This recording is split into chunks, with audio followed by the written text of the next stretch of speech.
My name is Gregory Lau and I work for Stichting Vluchteling. And Stichting Vluchteling is a Dutch relief organization which provides humanitarian aid to displaced populations. So this could be either refugees or internally displaced people and other conflict-affected populations.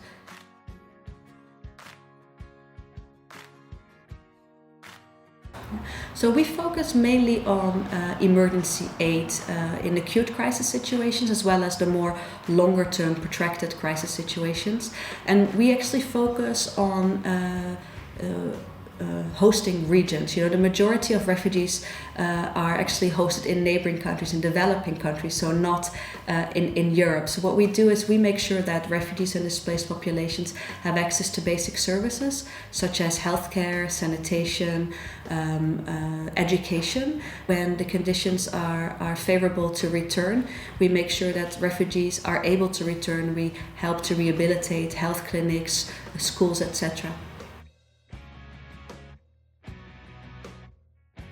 What we want to make sure is that people who have fled, they can start rebuilding their lives and that they have, access to basic services. They can go to school, they can go to a doctor, and that at least they have a life which is worth living, and that they have a sense of perspective as well. And I think that's what is really necessary as well when so many people are fleeing to Europe. I mean, the majority of refugees, they would like to stay close to the regions of origin, and what they need is a perspective, a possibility to dream and to continue their lives instead of be dependent on handouts.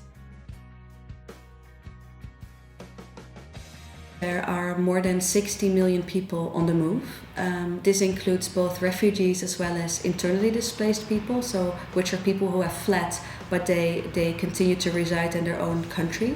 And this is an absolute record, and we expect that the figures that are going to be released in a couple of months' time are going to be even higher because of the large displacement of Syrian refugees. But the majority of refugees are actually hosted in regions of origin. So I would say that around 85% of refugees, they are resided in developing countries. So in Syria, for example, what many people do not realize is that 4.5 million refugees are hosted in Turkey, Lebanon, Jordan and Iraq, and that a country such as Lebanon has actually seen their population increase by 25% because of the influx of refugees.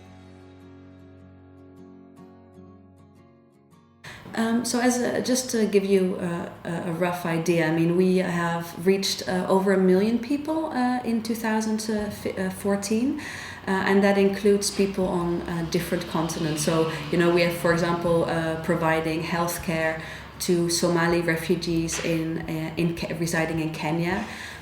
We make sure that children in Lebanon, Syrian refugee children, can go to school, but we also make sure that Burmese refugees who live in Thailand have access to clean drinking water. So, we cover a lot of different sectors and a lot of different countries, and we make sure that we do not only support those refugees and displaced people who are, who are living under crisis in areas which are often in the news, but also in forgotten crises.